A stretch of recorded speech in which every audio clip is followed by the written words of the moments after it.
আমি তোমাদের আমার গণিত বইয়ের 189 থেকে 194 নম্বর পৃষ্ঠা পর্যন্ত আলোচনা করে দিচ্ছি।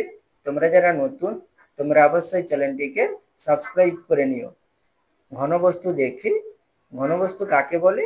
যে সকল বস্তু বা পদার্থ কিছুটা স্থান দখল করে থাকে এবং দৈর্ঘ্য, প্রস্থ ও উচ্চতা আছে তাকে ঘনবস্তু বলে। বিভিন্ন ধরনের ঘনবস্তু দেখি। আজ আমরা আমাদের চারিদিকের বস্তুগুলো দেখে তাদের সম্বন্ধে জানবো। তাহলে এখানে দেখো অনেকগুলো ঘনবস্তু ছবি দেওয়া রয়েছে, এগুলো সম্বন্ধে তোমরা জানবে। তাহলে এখানে কি কি ছবি দেওয়া আছে দেখো। ইট, লুডুর ছক্কা, ব্ল্যাকবোর্ড, পেন্সিল, বাটি, বল, পাথরের টুকরো, বই, কৌটো, গ্লাস, চেয়ার, আইসক্রিম কোন এবং কি একটি ঘরের ছবি দেওয়া রয়েছে। তাহলে এখানে দেখো, তাহলে এগুলো কি কিছুটা জায়গা দখল করে অবস্থান করেছে। তাহলে এগুলোকে আমরা কি বলবো? ঘন বস্তু বলবো। উপরের দেখা বস্তুগুলোর প্রত্যেকটা বস্তু কিছুটা জায়গা দখল করে আছে, এই বস্তুগুলো ঘন বস্তু। তাহলে এখানে সমস্ত বস্তুগুলো কি ঘন বস্তু। আর এর প্রত্যেকটি ঘন বস্তুর কি আছে? দৈর্ঘ্য, প্রস্থ ও উচ্চতা রয়েছে। তাই এই ঘন বস্তুগুলোকে আমরা কি বলবো? ত্রিমাত্রিক বলবো। প্রত্যেকটা বস্তুর তাহলে কি কি আছে? দৈর্ঘ্য আছে, তাহলে এখানে আমরা কি লিখবো? দৈর্ঘ্য, প্রস্থ ও উচ্চতা আছে। অতএব এদের তিনটি মাত্রাই আছে। তিনটি মাত্রা বলতে দৈর্ঘ্য, প্রস্থ, উচ্চতাকে তিনটি মাত্রা বলছে। এদের তিনটি মাত্রা আছে, তাই এরা ত্রিমাত্রিক। এখানে যদি দৈর্ঘ্য, প্রস্থ থাকতো তখন আমরা কি বলতাম? দ্বিমাত্রিক বলতাম। আর শুধুমাত্র দৈর্ঘ্য থাকলে তখন আমরা তাকে কি বলতাম? একমাত্রিক বলতাম। তাহলে এখানে আমাদের দৈর্ঘ্য, প্রস্থ, উচ্চতা তিনটিই আছে, সেই জন্য আমরা এই ঘনবস্তুকে কি বলবো? ত্রিমাত্রিক বলবো। যেসব বস্তু কিছুটা জায়গা দখল করে থাকে তাদের কি বলা হয়? তাহলে যে সকল বস্তু কিছুটা জায়গা দখল করে থাকে তাকে কি বলি আমরা? ঘন বস্তু বলি। তাহলে এখানে আমরা কি লিখবো? ঘন বস্তু লিখবো। ঠিক আছে? যেসব বস্তু কিছুটা জায়গা দখল করে থাকে তাদের ঘন বস্তু বলে। তাহলে এখানে তোমাদের প্রথমে একটি ইটের ছবি নিয়েছে। ইটের উপরের তল আয়তক্ষেত্রাকার সমতল। তাহলে এখানে ইটের উপরের তল কি হয়? আয়তক্ষেত্রাকার সমতল হয়। আমি এখানে একটি ছোট বক্স নিয়েছি। তাহলে এখানে দেখো, এই বক্সের কি রয়েছে?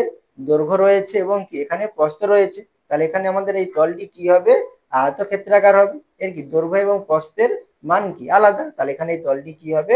আয়তক্ষেত্রাকার হবে। এবং এই তলটি কি এবড়ো খেবড়ো নয়, কি আমাদের মসৃণ। তাহলে এখানে আমাদের এই তলটি কি হবে? সমতল হবে। ইটের এইরকম ড্যাশটি সমতল আছে। তাহলে এখানে আমাদের ইটের কটি সমতল রয়েছে? তাহলে এখানে দেখো, এটাকে যদি আমরা ইট ধরি তাহলে কতগুলো তল হবে? তাহলে একটি তল, দুটি তল, তিনটি, এখানে একটি, চারটি, চারটি তল আছে। আর দুপাশে দুটি আছে, তাহলে কতগুলো হচ্ছে? ছটি সমতল আছে। তাহলে এখানে আমরা কি লিখবো? ইটের এইরকম ছটি সমতল আছে। ইটের দুটি তল একটি প্রান্তরেখা বা ধারে মিশেছে। ইটে এইরকম ড্যাশটি ধার আছে। তাহলে এখানে কি বলেছে? ইটের দুটি তল একটি প্রান্তরেখা বা ধারে মিশেছে। তাহলে এখানে দেখো দুটি তল, ধরো এই একটি তল, এই একটি তল, তাহলে এই দুটো তল কোথায় মিশেছে? তাহলে এখানে দেখো একটি রেখার মাধ্যমে কি মিশেছে। তাহলে এটাকে আমরা কি বলবো? প্রান্তরেখা বা ধার বলবো। তাহলে এরকম কতগুলো আমাদের ধার রয়েছে? তাহলে এখানে দেখো, একটি, দুটি, তিনটি, চারটি, এক, দুই, তিন, চার, চারটি রয়েছে। এখানে দেখো 5, 6, 7, 8, এই সাইডে আটটি হলো, 9, 10, 11, 12, তাহলে কতগুলো ধার রয়েছে? 12টি ধার রয়েছে। তাহলে এখানে আমরা কি লিখবো? এটা এরকম 12টি ধার আছে। ঠিক আছে? তাহলে এখানে আমরা যদি ছবির মাধ্যমে দেখাই তাহলে কি হবে? তাহলে এখানে আমরা যদি ছবি একটা আঁকি, তাহলে এখানে দেখো 1, 2, 3, চারটি পাচ্ছি। তাহলে এখানে কটি পাচ্ছি? 4, 4, 8, তাহলে 9, 10, 11, 12, তাহলে কতগুলো ধার হচ্ছে? 12টি ধার আছে। ইটের তলগুলো উঁচু নিচু নয়, তাই এগুলো, তাহলে এখানে এই তলগুলো কি হবে? আমাদের সমতল হবে। তাহলে এখানে আমরা কি লিখবো? সমতল লিখবো। কিন্তু ভাঙা পাথরের উপরিতল উঁচু নিচু, তাই এই তল কি হয়? বক্রতল হয়। যখন আমাদের কি হবে? এবড়ো খেবড়ো হবে, তখন আমরা সেই তলকে কি বলবো? বক্রতল বলবো। যেমন কি টিন, টিন কি আমাদের ঢেউ খেলানো থাকে, তখন আমরা সেই তলকে কি বলবো? বক্রতল বলবো। যখন এভাবে এভাবে থাকবে তখন আমরা সেটাকে কি বলবো? বক্রতল বলবো। ইটের একটি আয়তাকার তলের ড্যাশটি শীর্ষবিন্দু আছে। তাহলে এখানে দেখো, এই উপরের তলের কতগুলো শীর্ষবিন্দু রয়েছে? 1, 2, 3, 4, চারটি শীর্ষবিন্দু রয়েছে। আমরা যদি এই তলেও দেখি কতগুলো শীর্ষবিন্দু রয়েছে? 1, 2, 3, 4, তাহলে প্রতিটি তলের কতগুলো করে শীর্ষবিন্দু থাকে? 4টি করে শীর্ষবিন্দু থাকে। তাহলে কি লিখবো, এতে একটি আয়তাকার তলের কটি শীর্ষবিন্দু আছে, 4টি শীর্ষবিন্দু আছে। আমরা ছবিতে দিয়ে দেখি, তাহলে এই একটা কি তল, তাহলে এই তলে দেখো কটা শীর্ষবিন্দু, 1টি 2টি 3টি 4টি শীর্ষবিন্দু। একটি ইটের ড্যাশটি শীর্ষবিন্দু, তাহলে আমরা যদি পুরো ইটটাকে ধরি তখন এর কতগুলো শীর্ষবিন্দু হবে, 1 2 3 4 5 6 7 8, তখন কতগুলো হবে, 8টি শীর্ষবিন্দু হবে। তাহলে এখানে দেখো কত কোথায় হবে, 1 2 3 4, আর এখানে 5 6 7 8, 8টি শীর্ষবিন্দু হবে। ঠিক আছে, তাহলে নিজে করি ঘনবস্তুর উদাহরণ। তাহলে তোমাদের উদাহরণ কি দেওয়া রয়েছে, বই বাক্স দেওয়া রয়েছে। তলের সংখ্যা, তাহলে তলের সংখ্যা কটি পেলাম আমরা, 6টি পেলাম। তাহলে তলের সংখ্যা কত হবে, 6টি। তলের ধরন কি হয়, সমতল হয়। তাহলে এখানে আমরা কি লিখবো, সমতল। প্রান্তরেখার সংখ্যা কতগুলো আছে, 12টি আছে। তাহলে 12টি। শীর্ষবিন্দুর সংখ্যা কত, 8টি। তাহলে এখানে আমরা 8টি লিখবো। ঠিক আছে, এরপরে দেখো, ইটের প্রতিটি তল আয়তাকার ও তলগুলো তার পাশের তলের সঙ্গে সমকোণে নত থাকে, তাই এই আকৃতির ঘনবস্তুগুলোর নাম আয়তঘন বা সমকোণী চৌপল। তাহলে এখানে আমরা এরকম ঘনবস্তুকে কি বলবো, আয়তঘন বা সমকোণী চৌপল বলবো। তাহলে এখানে কি বলেছে, ইটের প্রতিটি তল আয়তকার, তাহলে এখানে প্রত্যেকটি তল কি আমাদের আয়তকার। এখানে 6টি তল আছে, প্রত্যেকটি তল কি আয়তকার, ও তলগুলো তার পাশের তলের সঙ্গে সমকোণে নত থাকে, অর্থাৎ কি 90 ডিগ্রি কোণ করে থাকে। তাহলে এখানে এই তলের সঙ্গে এই তল কত ডিগ্রি কোণ থাকবে, 90 ডিগ্রি। এই তলের সঙ্গে এই তল, এই দুটো তল কত ডিগ্রি কোণ করে থাকবে, 90 ডিগ্রি। অর্থাৎ প্রত্যেকটি তল তার পাশের তলের সঙ্গে কত ডিগ্রি করে কোণে থাকবে, 90 ডিগ্রি কোণে থাকবে। তাই এই আকৃতির ঘনবস্তুগুলোর নাম আমরা কি বলবো, আয়তঘন বা সমকোণী চৌপল বলবো। তাহলে আয়তঘন বা সমকোণী চৌপল কাকে বলে, যে ঘনবস্তুর প্রতিটি তল আয়তকার। তাহলে যে ঘনবস্তুর প্রত্যেকটি তল কি হবে, আয়তকার। তলগুলো প্রত্যেকটি তার পাশের তলের সঙ্গে কি থাকবে, সমকোণে থাকবে, অর্থাৎ কি 90 ডিগ্রি কোণে থাকবে, এবং বিপরীত তলের সঙ্গে কি থাকবে, সমান্তরাল থাকে। সেই ঘনবস্তুকে আমরা কি বলবো, আয়তঘন বা সমকোণী চৌপল বলবো, সেটাই বলেছে। ঠিক আছে, বিভিন্ন আয়তঘনের উদাহরণ। তাহলে আয়তঘনের উদাহরণ কি লিখতে পারো তোমরা, ইট লিখতে পারো, এবং কি তোমরা বই লিখতে পারো, আলমারি লিখতে পারো। ঠিক আছে, বা তোমরা বাক্স লিখতে পারো। ঠিক আছে, বা তোমরা তোমাদের মতো করে লিখবে ইত্যাদি। ঠিক আছে, আবার দেখি লুডুর ছকার প্রতিটা তল বর্গক্ষেত্রাকার। তাহলে এখানে আমাদের আয়তঘন বা সমকোণী চৌপলের ক্ষেত্রে কি হয়েছিল, প্রতিটি তল আয়তক্ষেত্রাকার ছিল, আর আমাদের লুডুর ছকার প্রতিটি তল কি হবে, বর্গক্ষেত্রাকার হবে। তাহলে এখানে আমাদের বর্গক্ষেত্রাকার হতে হলে আমাদের কি হতে হবে, আমাদের দৈর্ঘ্য প্রস্থ এবং কি উচ্চতা তিনটি কি হতে হবে, আমাদের সমান হতে হবে। তবেই আমাদের প্রত্যেকটি তল অর্থাৎ 6টি তলই কি হবে, আমাদের বর্গক্ষেত্রাকার হবে। এই আকৃতির ঘনবস্তুগুলোর নাম ঘন। ঠিক আছে, যখন আমাদের কি হবে, দৈর্ঘ্য প্রস্থ উচ্চতা তিনটি সমান হবে, তখন 6টি তলই কি হবে, বর্গক্ষেত্রাকার হবে, তখন আমরা সেই ঘনবস্তুকে কি বলবো, ঘনক বলবো। আর সমকোণী চৌপলের ক্ষেত্রে আমাদের তলগুলো কি থাকবে, আয়তক্ষেত্রাকার থাকবে, আর ঘনকের ক্ষেত্রে আমাদের প্রত্যেকটি তল কি থাকবে, বর্গক্ষেত্রাকার থাকবে। অর্থাৎ দৈর্ঘ্য প্রস্থ উচ্চতা যদি আমাদের তিনটি সমান হয়, তখন আমরা কি পাবো, 6টি বর্গক্ষেত্রাকার তল পাবো, তখন আমরা তাকে কি বলবো, ঘনক বলবো। তাহলে ঘনক কাকে বলে, 6 তল বিশিষ্ট যে সমস্ত ঘনবস্তুর দৈর্ঘ্য প্রস্থ উচ্চতা তিনটি মাত্রায় পরস্পর সমান, তাদের ঘনক বলে। ঘনকেও পাশাপাশি দুটি তল কত ডিগ্রি কোণে নত থাকে, মানে কত ডিগ্রি কোণ করে থাকে, এখানেও আমাদের দুটি তল, পাশাপাশি দুটি তল কি থাকবে, কত ডিগ্রি কোণ করে থাকবে, 90 ডিগ্রি কোণ করে থাকবে। তাহলে এখানে আমরা কি লিখবো, 90। তার ডিগ্রি লেখা আছে, তাহলে এখানে ডিগ্রি চিহ্ন দেবো না, তাহলে 90 ডিগ্রি কোণে নত থাকে। ঠিক আছে, কোণে থাকে। এরপরে দেখো, তাহলে আমাদের এই আয়তঘন বা সমকোণী চৌকোণ এবং এই ঘনকের মধ্যে শুধু একটাই পার্থক্য। কি পার্থক্য আছে, এই তলগুলো আয়তক্ষেত্রাকার, আর ঘনকের তলগুলো কি হবে, বর্গক্ষেত্রাকার। আর না হলে সবকিছু কি থাকবে, সেম থাকবে। ঠিক আছে, এবার নিচে দেখো, নিজে করি ঘনকের উদাহরণ। তাহলে ঘনকের উদাহরণ কি, লুডুর ছকা। তাহলে এখানে আমরা কি লিখবো, লুডুর ছকা লিখবো।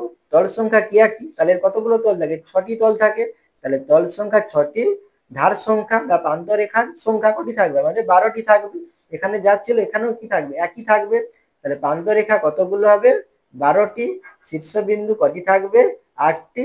আর তলের ধরন কি হবে, আমাদের সমতল হবে। এরপরে পরবর্তী পৃষ্ঠাটি দেখো, এখানে দেখো তোমাদের একটি ফুটবলের ছবি দিয়েছে। ফুটবলের ড্যাশটি মাত্র তল, তাহলে ফুটবলের কতগুলো তল থাকে? তাহলে এখানে দেখো ফুটবলের মতো দেখতে আমি একটি বল নিয়েছি, তাহলে এখানে এই বলের কতগুলো তল হবে? তাহলে এর বলের দেখো আমরা কটি তল পাচ্ছি? একটি তল পাচ্ছি। তাহলে এখানে আমরা কি লিখব? ফুটবলের একটি মাত্র তল। এই তলটি আয়তঘনকের তলের মতো নয়। তাহলে এখানে দেখো এই তলটি এই আয়তঘনকের তলের মতো কি? তলের মতো কিন্তু নয়। তাহলে এখানে দেখো আমরা হাত বুলালে কি একই দিকে যাচ্ছে, ঠিক আছে? এখানে দেখো আমরা হাত বুলালে কি হচ্ছে? হাতটি কি আমাদের বেঁকে যাচ্ছে, তাহলে এটা আমাদের কি সমতল, ঠিক আছে? আর এটা হচ্ছে দেখো আমাদের কি বেঁকে যাচ্ছে, তাহলে এই তলটি কি হবে? আমাদের বক্র তল হবে। তাহলে এই তলটি আয়তঘনকের তলের মতো নয়, তাই এটি বক্রতল। তাহলে এখানে আমাদের বলের তলটি কি হবে? বক্র তল হবে।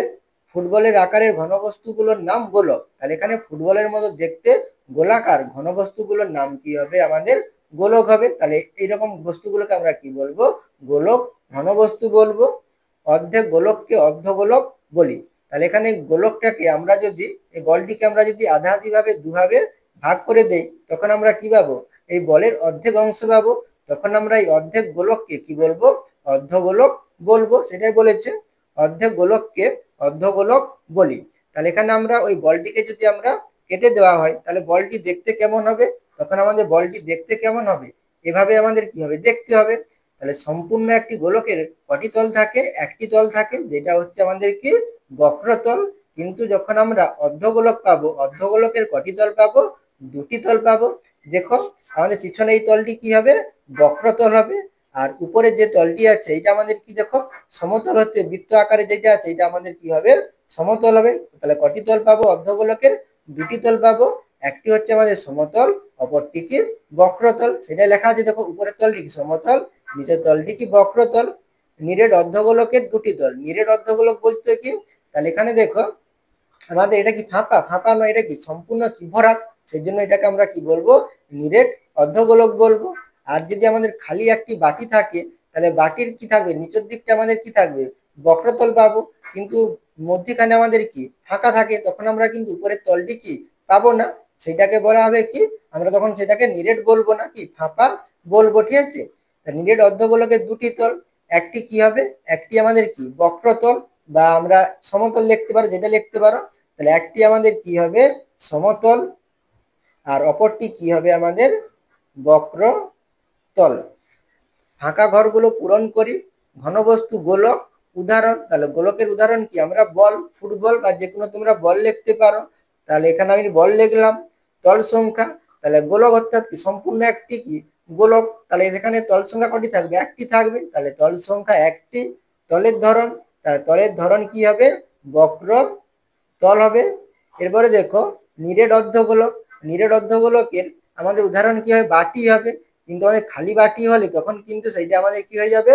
একটি মাত্র কি পাবো? তল পাবো। উপরের আমরা তলটি পাবো না, তাই জন্য আমরা কি লিখবো? ভরা বাটি লিখবো, ঠিক আছে? তখন আমরা তল কটি পাবো? দুটি পাবো। উপরের একটি তল পাবো আর নিচে একটি তল পাবো। তাহলে উদাহরণ কি? ভরা বাটি। তল সংখ্যা দুটি। তলের ধরন, তাহলে দু রকমের তল পাবো। একটি আমরা কি পাবো? বক্র তল পাবো, আর একটি আমরা কি পাবো? সমতল পাবো। এরপরে দেখো আইসক্রিমের কোণের ড্যাশটি সমতল, ড্যাশটি বক্রতল। তাহলে এখানে দেখো তোমাদের একটি আইসক্রিমের ছবি দিয়েছে। তাহলে আইসক্রিম কোণের একটি সমতল, কোনটি সমতল হবে? উপরের এইটা আমাদের কি হবে? সমতল হবে। তাহলে আইসক্রিম কোণের একটি সমতল আর একটি বক্রতল, কোনটা বক্রতল? এইটা বক্রতল। এটা দেখতে আমাদের এখানে কি? সমতলের মতন লাগছে। কিন্তু আমরা যদি ছবির মাধ্যমে দেখি, বা দেখো এইটা দিয়ে দেখি আমরা, এখানে দেখো তাহলে এই তলটি কি হচ্ছে? আমাদের বেঁকে যাচ্ছে, বা গোড়ালে কি? গড়ে যাচ্ছে। তাহলে এই তলটি হবে আমাদের কি? বক্রতল। আর উপরের এই অংশটি, বৃত্তের মতন যে অংশটি আছে, এই অংশটি কি হবে? আমাদের সমতল হবে। তাহলে আইসক্রিম কোণের একটি সমতল, একটি কি? বক্রতল। আইসক্রিমের কোণ, টোপর ইত্যাদি আকারের ঘনবস্তু শঙ্কু আকৃতির। তাহলে এখানে আমরা এইরকম ঘনবস্তুকে কি বলবো? শঙ্কু আকৃতির ঘনবস্তু বলবো। যেখানে একটি কি থাকবে? আমাদের সমতল থাকবে, আর একটি আমাদের কি থাকবে? আমাদের এখানে বক্রতল থাকবে। তাহলে এইরকম আকারের ঘনবস্তুকে আমরা কি বলবো? শঙ্কু আকৃতির ঘনবস্তু বলবো। ফাঁকা ঘরগুলো পূরণ করি। নিরেট শঙ্কুর উদাহরণ, তাহলে তোমরা এখানে আইসক্রিমের কোণ বা টোপর লিখতে পারো। তাহলে এখানে আমি লিখলাম কি? রাজমিস্ত্রির দোলন, ঠিক আছে, যেটার সাহায্যে কি করা হয়, দেওয়াল সোজাসুজি ভাবে দাঁড় করানো হয়, ঠিক আছে। তল সংখ্যা, তাহলে তল সংখ্যা কটি পাবো, দুটি পাবো, তাহলে তল সংখ্যা দুটি। তলের ধরন, তাহলে একটি কি আমাদের সমতল, একটি কি বক্রতল, তাহলে এখানে আমরা কি লিখবো, তাহলে একটি সমতল, একটি বক্রতল। এরপরে দেখো মুখবন্ধ কৌটার একটি বক্রতল ও দুটি ড্যাশতল, তাহলে এখানে দেখো এটা একটা কি মুখবন্ধ কৌটা, তাহলে কতগুলো তল আছে, তাহলে এখানে দেখো আমরা যদি কৌটার মাধ্যমে দেখাই, তাহলে এখানে কি এই তলটা কি হবে, বক্রতল, যেটা আমাদের হাত দিয়ে ঘোরালে কিন্তু গোল ভাবে কি ঘুরে যাচ্ছে, তাহলে এটা হচ্ছে আমাদের কি বক্রতল। আর উপরে একটা আমরা সমতল পাচ্ছি, আর নিচে একটা আমরা কি পাচ্ছি, সমতল পাচ্ছি। তাহলে মুখবন্ধ কৌটার ড্যাশটি বক্রতল, কতগুলো বক্রতল পাচ্ছি, একটি বক্রতল পাচ্ছি, তাহলে এখানে কি লিখবো, একটি বক্রতল ও দুটি কি পাচ্ছি আমরা, সমতল, উপরের একটি অংশ, নিচের একটি অংশ, তাহলে দুটি কি লিখবো, সমতল লিখবো। তাহলে সমতল, প্রান্তরেখা ড্যাশটি, তাহলে এখানে প্রান্তরেখা কতগুলো পাবো, তাহলে এখানে দেখো এইটা আমাদের কি সম্পূর্ণ, এইটা কি আমাদের বক্রতল, তাহলে এই বক্রতলটি আমাদের এই সমতলের সঙ্গে দেখো একটি বক্ররেখার সাহায্যে যুক্ত রয়েছে, আর উপরেও কি এই আমাদের এই সমতলের সঙ্গে একটি বক্ররেখার সঙ্গে কি যুক্ত হয়েছে, তাহলে কতগুলো তল পাচ্ছি, প্রান্তরেখা দুটি পাচ্ছি, উপরে একটি নিচে একটি, তাহলে আমরা কি লিখব, প্রান্তরেখা কটি, দুটি। কৌটা, পাইপ ইত্যাদি আকৃতির ঘনবস্তুগুলোর নাম চোঙ বা বেলন, তাহলে এখানে আমরা এইরকম ঘনবস্তুকে কি বলবো, চোঙ বা বেলন বলবো। ফাঁকা ঘরগুলো পূরণ করি, নিরেট চোঙের উদাহরণ, তাহলে এখানে আমরা কি লিখতে পারি, মুখ বন্ধ কৌটা লিখতে পারি, তাহলে এখানে আমরা কি লিখবো, মুখ বন্ধ কৌটো বা কৌটা লিখবে, ঠিক আছে। তল সংখ্যা, তল সংখ্যা কটি পাচ্ছি আমরা, এখানে তিনটি পাচ্ছি, তাহলে একটি কি আমাদের বক্রতল, তাহলে কি লিখবো, একটি বক্রতল, আর দুটি কি হবে আমাদের সমতল। এরপরে পরের পৃষ্ঠাটি দেখো, ঘনবস্তু দেখে খুঁজি পুরো ফাঁপা নলের ড্যাশটি সমতল, ড্যাশটি বক্রতল, তাহলে ফাঁপা নলের কটি সমতল আর কটি বক্রতল, তাহলে এখানে দেখো এইটা কি আমাদের মধ্যখানে দেখো এক ধার থেকে আমরা কি অন্য সাইড দিয়ে আমরা কি দেখতে পাচ্ছি, তাহলে এটা কি একটা ফাঁপা নল, তাহলে এর কতগুলো তল আছে, তাহলে পুরো ফাঁপা নলের ড্যাশটি সমতল, তাহলে এখানে আমরা কতগুলো সমতল পাবো, উপরে একটি সমতল পাবো এবং কি নিচে একটি সমতল পাবো, তাহলে কতগুলো তল পাবো, দুটি সমতল পাবো। আর ড্যাশটি বক্রতল, বক্রতল কোনটা, এটা হচ্ছে আমাদের কি বক্রতল, তাহলে এখানে একটি কি পাবো, বক্রতল পাবো। ফাঁপা নলের আকারের ঘনবস্তুর নাম ফাঁপা চোঙ, তাহলে এখানে আমরা এরকম ঘনবস্তুকে কি বলবো, ফাঁপা চোঙ বলবো, ঠিক আছে। ফাঁকা ঘরগুলো পূরণ করি, ফাঁপা চোঙের উদাহরণ, তাহলে ফাঁপা চোঙের উদাহরণ কি, পাইপ লিখতে পারি, তাহলে এখানে আমরা কি লিখবো, পাইপ। তল সংখ্যা, তল সংখ্যা কটি, তিনটি, একটি দুটি, এই সাইডে একটি, তিনটি, তাহলে তল সংখ্যা কটি, তিনটি, এখানেই পেয়ে যাচ্ছ দেখো, দুই আর এক, তিনটি তল। তলের ধরন, তাহলে একটি কি পাচ্ছি আমরা, বক্রতল পাচ্ছি, আর দুটি কি সমতল, তাহলে কি লিখতে পারি, দুটি সমতল, একটি বক্রতল। এরপরে দেখো, এবার আমরা মিশরের পিরামিডের আকার ও আকৃতি নিয়ে আলোচনা করি ও মাটির পিরামিড তৈরি করি। মিশরের যে পিরামিড দেখি তাদের আকার চেষ্টা করি। পাশের ছবিতে দেখি ভূমি বা তলদেশ, চতুর্ভুজ, ত্রিভুজ, কোনটি ঠিক তা দাগ দিই। তাহলে এখানে দেখো একটি পিরামিড আঁকা রয়েছে, তাহলে এর তলদেশ বা ভূমিদেশ কোনটি হবে, তাহলে ভূমি কোনটি হবে বা তলদেশ কোনটা হবে, এইটা হচ্ছে কি আমাদের তলদেশ হবে, যেটা কি চারটি বাহু দ্বারা কি সীমাবদ্ধ, তাহলে এটা কি হবে আমাদের চতুর্ভুজ হবে।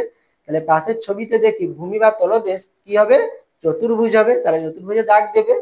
তাহলে এরপরে দেখো ড্যাশটি পার্শ্বতল, তাহলে পার্শ্বতল কতগুলো আছে, দেখো একটি, এইটা একটা কি একটি, এই সাইডে একটি আছে দুটো, এখানে একটি তিনটি, আর পিছনে একটি চারটি, তাহলে কতগুলো তল হচ্ছে পার্শ্বতল, চারটি। তাহলে এখানে আমি ভূমি কত হচ্ছে, চতুর্ভুজ, তাহলে ভূমি যদি চতুর্ভুজ হয় পার্শ্বতলও কত হবে, চতুর্ভুজই হবে, পার্শ্বতল কটি হবে, চারটি। আর চতুর্ভুজ মানে পার্শ্বতলও চারটি হবে, ঠিক আছে। আমাদের ত্রিভুজ হয় তাহলে পার্শ্বতল কটি হবে, তিনটি। আর ভূমি যদি পঞ্চভুজ হয় তাহলে পার্শ্বতল কত হবে, পাঁচটি হবে। তাহলে ড্যাশটি পার্শ্বতল, তাহলে কতগুলো পার্শ্বতল হবে, চারটি পার্শ্বতল। পার্শ্বতলগুলির আকার, তাহলে পার্শ্বতলগুলোর আকার কি, দেখো আমাদের কি ত্রিভুজাকার, তাহলে এখানে আমরা কি লিখবো, ত্রিভুজাকার। তাহলে এখানে আমরা যদি ছবির মাধ্যমে তোমাদের দেখাই আমি, তাহলে এখানে দেখো এটা একটা কি পিরামিড, ঠিক আছে। তাহলে এর ভূমি দেশ দেখো, তাহলে ভূমি কোনটি, এইটি, এটা কত? চতুর্ভুজ আকারের, 4টি বাহু দ্বারা কি সীমাবদ্ধ, তাহলে এটা কি চতুর্ভুজ আকারের। তাহলে কতগুলো তল থাকবে? 4টি তল থাকবে। দেখো 1 2 3 4, কতগুলো তল আছে? 4টি তল আছে। পার্শ্বতল কটি? 4টি, আর ভূমি 1টি, তাহলে মোট কতগুলো তল হবে? 5টি তল হবে। আর এখানে এরপরে দেখো কি বলেছে, পার্শ্বতলগুলির অগ্রভাগ ক্রমশ শুরু হয়ে একটি ড্যাশতে মিশেছে। তাহলে এখানে দেখো এই 4টি যে আমাদের কি আছে, পার্শ্বতল আছে, দেখো শুরু হয়ে কোথায় মিশেছে? একটি কি বিন্দুতে মিশেছে। দেখো একটি আমাদের এখানে বিন্দুতে মিশেছে, তাহলে এখানে আমরা কি লিখবো? বিন্দু লিখবো, বিন্দুতে মিশেছে। এই পিরামিডের মোট তল, তাহলে মোট তল কটি হবে? নিচে একটি আছে, চারপাশে 4টি আছে, তাহলে কতগুলো হবে? 5টি হবে। তাহলে এখানে দেখো আমাদের চতুর্ভুজ হলে তাহলে মোট তল কটি হবে? 5টি হবে। আর চারপাশে কতগুলো তল হবে? 4টি হবে। তবে পিরামিডের তলদেশ ত্রিভুজাকার অথবা বহুভুজাকার হতে পারে। তাহলে এখানে দেখো আমাদের পিরামিডের তলদেশ কি ছিল? চতুর্ভুজাকারের ছিল। তাহলে এখানে আমাদের তলদেশ কি হতে পারে? ত্রিভুজাকার হতে পারে এবং কি বহুভুজাকার হতে পারে, অর্থাৎ কি পঞ্চভুজ, ষড়ভুজ, সপ্তভুজ, অষ্টভুজও হতে পারে। তাহলে এখানে নিচে দেখো তোমাদের এখানে আমাদের তলদেশ দেখো কি আছে, এখানে ত্রিভুজাকার আছে। তাহলে এখানে তলদেশ ত্রিভুজাকার থাকলে তাহলে 3টি বাহু দ্বারা কি ত্রিভুজ তৈরি হয়। তাহলে এখানে আমাদের পার্শ্বতল কতগুলো হবে? 3টি হবে। তাহলে এই পিরামিডের ভূমি ত্রিভুজাকার, তাহলে এখানে এই ভূমি কি আছে আমাদের? ত্রিভুজাকার। এই পিরামিডের আর এক নাম চতুস্থলক। তাহলে আমাদের কি হচ্ছে, পিরামিডের যদি ভূমিদেশ কি হয় আমাদের ত্রিভুজাকার হয়, তখন আমরা সেই পিরামিডকে কি বলবো? চতুস্থলক বলবো। তাহলে পিরামিডের ভূমিদেশ যদি আমাদের কি হয়? ত্রিভুজাকারের হয়, তাহলে এখানে পার্শ্বতল কটি হবে? 3টি হবে। আর ভূমিতে একটি আছে তল, তাহলে কতগুলো তল হচ্ছে? 4টি তল হচ্ছে। সেই জন্য একে কি বলা হচ্ছে? চতুস্থলক বলা হচ্ছে। তাহলে এই পিরামিডের আরেক নাম চতুস্থলক। চতুস্থলকের মোট তল কটি? 4টি। তাহলে নিচে একটি, পার্শ্বতলে 3টি, 4টি তল। তলদেশে কটি? একটি, এবং পার্শ্বতল কটি হবে? 3টি হবে। তাহলে এখানে পার্শ্বতল কটি হবে? পার্শ্বতল কতগুলো হবে? 3টি হবে। তাহলে এখানে দেখো আমরা যদি একটি এভাবে যদি একটা পিরামিড তৈরি করি, তাহলে এখানে দেখো এটা যদি আমি ভূমি ধরি, তাহলে এখানে ত্রিভুজাকার হচ্ছে কি ভূমি। আর তাহলে এখানে আমরা তল কটি পাচ্ছি? দেখো 1টি, 2টি, 3টি তল পাচ্ছি। তাহলে কতগুলো তল পাচ্ছি? 3টি পার্শ্বতল পাচ্ছি। আর নিচের একটি তল, মোট কতগুলো তল হচ্ছে? 4টি তল হলো। আর প্রত্যেকটি তল হচ্ছে কি আমাদের ত্রিভুজাকার। আর এর ক্ষেত্রে কি নিচের তলটি আমাদের চতুর্ভুজ ছিল, আর পার্শ্বতলগুলো ত্রিভুজাকার ছিল। আর এখানে আমাদের প্রত্যেকটি তল, ভূমি এবং পার্শ্বতল সবগুলোই হচ্ছে কি আমাদের ত্রিভুজাকার। তাহলে চতুস্থলকের প্রতিটি তল আমাদের কি হবে? তাহলে ত্রিভুজাকার হবে। তাহলে এখানে আমরা কি লিখবো? ত্রিভুজাকার ক্ষেত্র। ফাঁকা ঘরগুলি পূরণ করে পিরামিডের ধরন ভূমি ত্রিভুজাকার ক্ষেত্র। তাহলে এখানে আমাদের ভূমি যদি ত্রিভুজাকার ক্ষেত্র হয়, তল সংখ্যা কটি হবে? আমাদের 4টি তল হবে, নিচে একটি, চারপাশে 3টি। তল সংখ্যা কটি? 4টি। ধার কটি? দেখো 1টি, 2টি, 3টি, 4টি, 5টি, 6টি। তোমরা এখানে দেখতে পাবে, দেখো তাহলে 1টি, 2টি, 3টি, 3 সাইড থেকে 3টি নেমে এসে 3টি, আর এখানে 3টি, 4 5 6। তাহলে ধার সংখ্যা কটি হবে? 6টি। শীর্ষবিন্দুর সংখ্যা, তাহলে এখানে দেখো 1টি, 2টি, 3টি, 4টি শীর্ষবিন্দু। তাহলে শীর্ষবিন্দুর সংখ্যা কটি হবে? 4টি। তাহলে 1টি, 2টি, 3টি, 4টি, 4টি শীর্ষবিন্দু পাবো। তাহলে শীর্ষবিন্দুর সংখ্যা 4টি। তলের ধরন, তলগুলো কি হচ্ছে? আমাদের সমতল হচ্ছে। তলের ধরন কি লিখবো আমরা? সমতল লিখবো। এরপরে দেখো ভূমি চতুর্ভুজাকার ক্ষেত্র। তাহলে ভূমি যদি আমাদের চতুর্ভুজ আকারের হয়, তাহলে তল সংখ্যা কটি হবে? তাহলে চতুর্ভুজ, তাহলে তল সংখ্যা কি হবে? একটি বাড়বে। চতুর্ভুজ, তাহলে একটি যোগ করলে কত? 5টি হবে। তাহলে এখানে আমাদের তল সংখ্যা কটি? 5টি। ধার সংখ্যা, ধার কতগুলো হবে? দেখো তাহলে নিচে 4টি, 4টি, 5টি, 6টি, 7টি, 8টি। তাহলে ধার সংখ্যা কতগুলো হবে? 8টি হবে। ঠিক আছে। তাহলে এখানে তল সংখ্যা দেখো একটি, তাহলে 2 3 4 5। আর ধার সংখ্যা দেখো 1 2 3 4, আর নিচে 4টি, 5 6 7 8। তাহলে ধার সংখ্যা কতগুলো হবে? 8টি। শীর্ষবিন্দুর সংখ্যা 1 2 3 4 কত? 1 2 3 4 কত? 5। ঠিক আছে। তাহলে এখানে আমার শীর্ষবিন্দুর সংখ্যা কত হবে? 5টি হবে। ছবিও দেখতে পারো। তাহলে এখানে দেখো 1 2 3 4 5। তাহলে শীর্ষবিন্দুর সংখ্যা 5টি। তলের ধরন, আর তলের ধরন কি হবে? আমাদের সমতল হবে। তাহলে এখানে আমরা সমতল লিখবো। এরপরে পরবর্তী পৃষ্ঠাটি দেখো, এই ঘনবস্তুর নাম। তাহলে এখানে দেখো তোমাদের পাশে একটি ছবি দিয়েছে। তাহলে এটি কি ধরনের ঘনবস্তু? তাহলে তলগুলো কি আমাদের আয়তাকার, এই কি তলগুলো, এবং এর কতগুলো তল আছে? আমাদের 6টি তল আছে। তাহলে এখানে আমাদের তলগুলো কি? সমতল। তাহলে এখানে আমরা এই ঘনবস্তুকে কি বলবো? আয়ত ঘন বলবো। তাহলে এখানে আমরা কি লিখবো? আয়ত ঘন লিখবো। এর মোট তল, তাহলে এর মোট কতগুলো তল আছে? আমাদের 6টি তল আছে, আগে জেনে এসেছি। তাহলে এর মোট 6টি তল। পার্শ্বতল, পার্শ্বতল কটি আছে? আমাদের 4টি আছে। তাহলে এর পার্শ্বতল কটি? 1 2 3 4, চার পাশে কটি? 4টি আছে। তাহলে পার্শ্বতল 4টি, দুই প্রান্তে অর্থাৎ কি উপর এবং কি নিচে, তাহলে কি হবে? আমাদের 2টি তল। তাহলে 4 2 কত? 6টি তল হবে আমাদের, ঠিক আছে। দুই প্রান্ত ত্রিভুজাকার ও পার্শ্বতলগুলি আয়তাকার হলে কি হয় দেখি। তাহলে দুই প্রান্ত ত্রিভুজাকার, তাহলে এখানে দেখো এই প্রান্তটি কি? আমাদের ত্রিভুজাকার। এখানে দেখো এই প্রান্তটিও কি? আমাদের ত্রিভুজাকার। দুই প্রান্ত ত্রিভুজাকার ও পার্শ্বতলগুলি আয়তাকার। তাহলে এখানে দেখো এই একটি পার্শ্বতল পাচ্ছি, এটা কি? আমাদের আয়তাকার। এখানে একটি পার্শ্বতল পাচ্ছে, এটা কি? আমাদের আয়তাকার। এটা হচ্ছে আমাদের কি? আয়তাকার। তাহলে এখানে দুটি প্রান্ত কি ত্রিভুজাকার আছে, সেই জন্য আমরা কতগুলো পার্শ্বতল পাচ্ছি? 3টি পার্শ্বতল পাচ্ছি। আর 3টি পার্শ্বতলই কি হচ্ছে? আমাদের আয়তাকার হচ্ছে। তাহলে এখানে আমরা এইরকম ঘনবস্তুকে কি বলবো? প্রিজম বলবো। তাহলে এই ঘনবস্তুর নাম প্রিজম। তাহলে এখানে দেখো আমি এটা তৈরি করেছি। তাহলে এখানে দেখো এটা কি? আমাদের ত্রিভুজাকার। এই সাইডেও দেখো আমাদের কি? এটা ত্রিভুজাকার। তাহলে এর পার্শ্বতল কটি? তাহলে একটি, দুটি, তিনটি। তাহলে তলগুলো কি? আয়তাকার। দেখো দৈর্ঘ্য এবং কি প্রস্থ আছে কি আলাদা আলাদা মান, ঠিক আছে। দৈর্ঘ্য প্রস্থের মান কি আলাদা, তাহলে তলগুলো কি? আমাদের আয়তাকার। তাহলে এরকম আমরা ঘনবস্তুকে কি বলবো? প্রিজম বলবো। তাহলে এই আকৃতির কাঁচের ফলক দেখেছি, দেখছি এর পার্শ্বতল 3টি। তাহলে কতগুলো পার্শ্বতল আছে? 3টি পার্শ্বতল। আর দুই প্রান্তে ড্যাশটি তল আছে। দুই প্রান্তে কটি তল আছে? উপরে একটি, নিচে একটি। কটি তল? 2টি তল আছে। এই প্রিজমের মোট তাহলে কতগুলো তল হচ্ছে? 3 আর 2 5। তাহলে কতগুলো তল হচ্ছে? 5টি তল হলো। তাহলে এখানে দেখো আমাদের কি ছিল? ত্রিভুজাকার ছিল। তাহলে ত্রিভুজাকার হলে আমাদের কতগুলো তল হবে? তাহলে ত্রিভুজের জন্য তাহলে 3। আর এখানে আমাদের কি হচ্ছে? আর দু প্রান্তে 2টি, তাহলে কতগুলো হবে? 5টি তল হবে। এটা যদি আমাদের পঞ্চভুজ হয়, ঠিক আছে, যেটা আমাদের পঞ্চভুজ হয়, তাহলে কি হবে? তাহলে 5টি পার্শ্বতল হবে। আর উপর নিচে কত হবে? 2টি হবে। তাহলে কতগুলো হবে? 7টি। যদি ষড়ভুজ হয়, তাহলে ষড়ভুজের জন্য 6টি পার্শ্বতল আর উপর নিচে 2টি, তাহলে কতগুলো হবে? 8টি হবে, ঠিক আছে। প্রিজমের দুই প্রান্ত বহুভুজাকার আর পার্শ্বতলগুলো আয়তাকার হলে কি হয় দেখি। তাহলে এটা আমাদের কি ছিল? ত্রিভুজাকার ছিল। যদি আমাদের কি পার্শ্বতলগুলো বহুভুজাকার হয়, তাহলে এখানে দেখো তোমাদের একটি ছবি দিয়েছে। তাহলে কতগুলো আছে? তোমাদের দুই প্রান্তে দেখো 1 2 3 4 5 6। তাহলে এটা কি? ষড়ভুজ। তাহলে নিচেও কি থাকবে? 6টি বাহু থাকবে। 1 2 3 4 5 6। তাহলে এটা কি? ষড়ভুজ আকারের কি একটি তোমাদের প্রিজমের ছবি দিয়েছে। তাহলে প্রিজমের দুই প্রান্ত বহুভুজাকার আর পার্শ্বতলগুলো আয়তাকার হলে কি হয় দেখি। তাহলে এটা কি? ষড়ভুজ। তাহলে এখানে পার্শ্বতল কতগুলো পাবো? 6টি পাবো। 6টি পাবো আর দুই প্রান্তে 2টি পাবো। তাহলে মোট কতগুলো হবে? 8টি তল পাবো। দেখছি এর দু প্রান্তে 2টি তল। পার্শ্বতল কতগুলো পাবো? 6টি পাবো। 6টি আছে। মোট তল তাহলে কতগুলো হবে? 8টি তল হবে। সুষম আকৃতির ঘনবস্তু না অসম আকৃতির ঘনবস্তু দেখি। ইট, বই, বল, আইসক্রিমের কোন, কৌটা, ভাপানল ইত্যাদি ঘনবস্তু সুষম আকৃতির ঘনবস্তু।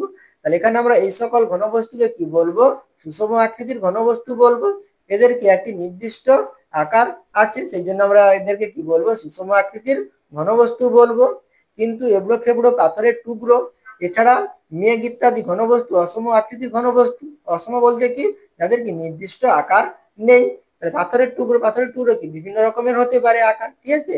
সেইগুলোকে আমরা কি বলবো? অসম ঘনবস্তু বলবো। আর এখানে তোমাদের দুটি লিখতে হবে। তাহলে এখানে আমরা কি লিখতে পারি? কয়লা লিখতে পারি। আর একটি তোমরা কি লিখতে পারো?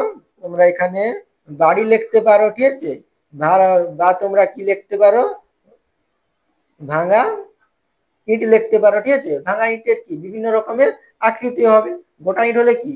সেটার একটা নির্দিষ্ট আকার থাকবে। আর ভাঙা ইট হলে কি হবে? আমাদের বিভিন্ন রকমের আকৃতি হবে। সেটাকে আমরা কি বলতে পারি? অসম আকৃতির ঘনবস্তু বলতে পারি। এবারে দেখো সঠিক উত্তর খুঁজে লিখি। তাকে কি বলেছে?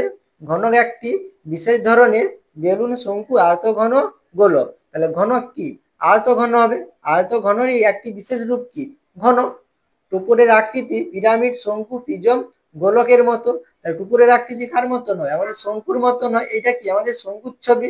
তাহলে কার মতো? এটা কি? টুকুরের মতো দেখতে। এটা আমাদের কি হবে? শঙ্কু হবে। উপরের আকৃতি শঙ্কুর মতো ঘনবস্তুর মাত্রা কটি থাকে? তিনটি মাত্রা থাকে, দৈর্ঘ্য প্রস্থ উচ্চতা থাকে। তাহলে ঘনবস্তুর মাত্রা 3।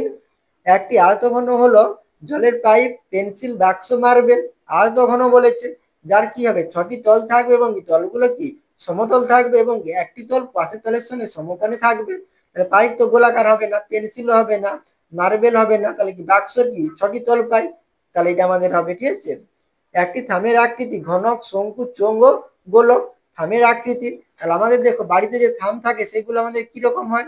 আমাদের কি গোলাকার এভাবে থাকে, চোঙের মতন হয়। ঠিক আছে।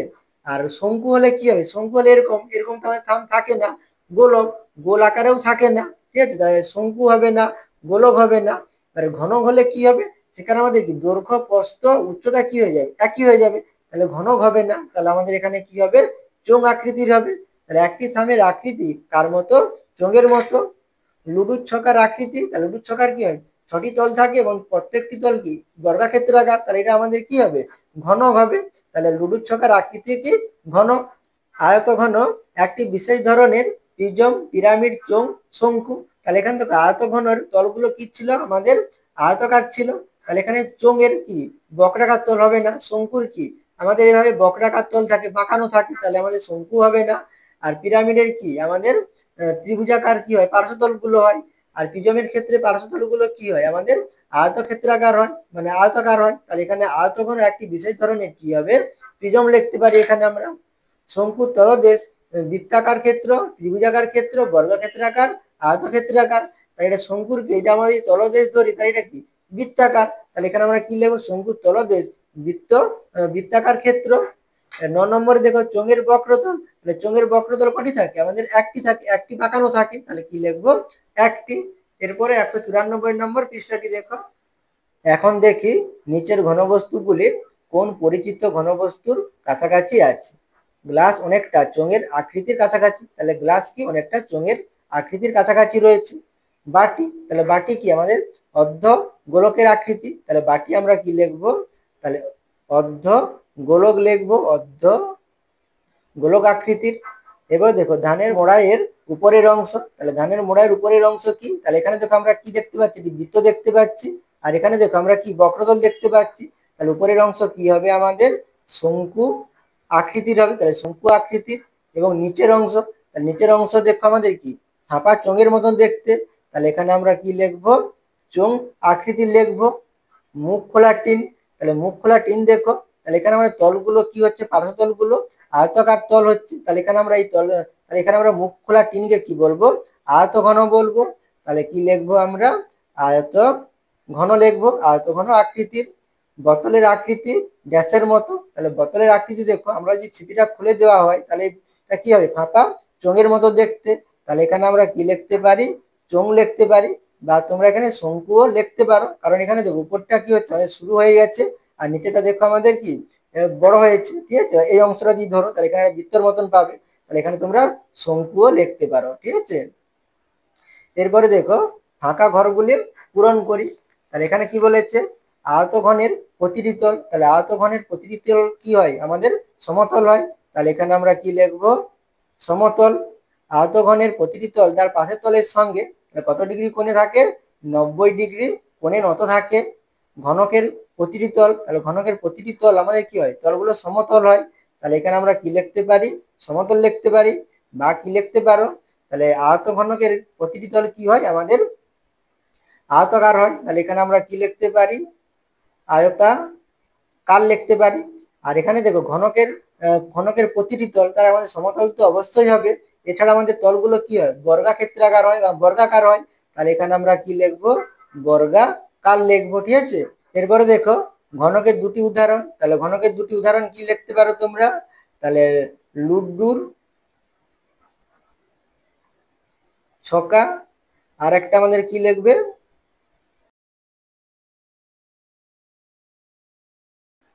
Rubik's cube. ঠিক আছে।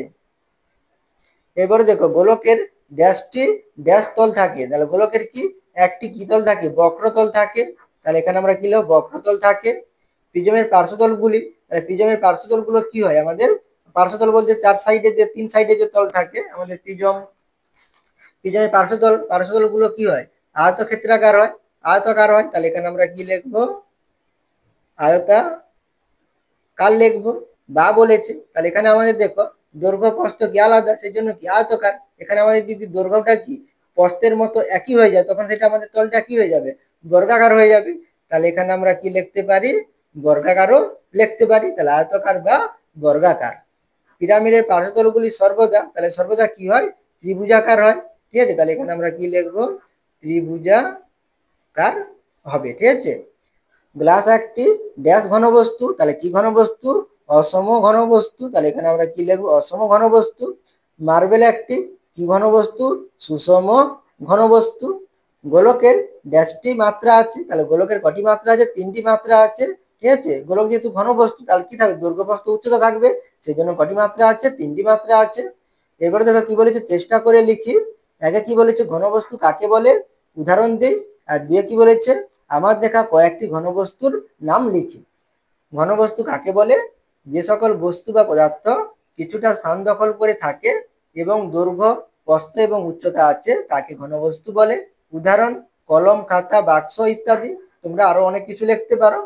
আমার দেখা কয়েকটি ঘনবস্তুর নাম লিখি, তাহলে কি হতে পারে? ইট, বই, বাক্স, পেন্সিল বাক্স, আলমারি, ফ্রিজ, মোবাইল ফোন, কম্পিউটার, কলম, পেন্সিল, খাতা, পাথর, বাড়ি, ঠিক আছে, ইত্যাদি। ঠিক আছে, আশা করি তোমরা এই অঙ্কগুলো বুঝতে পেরেছো।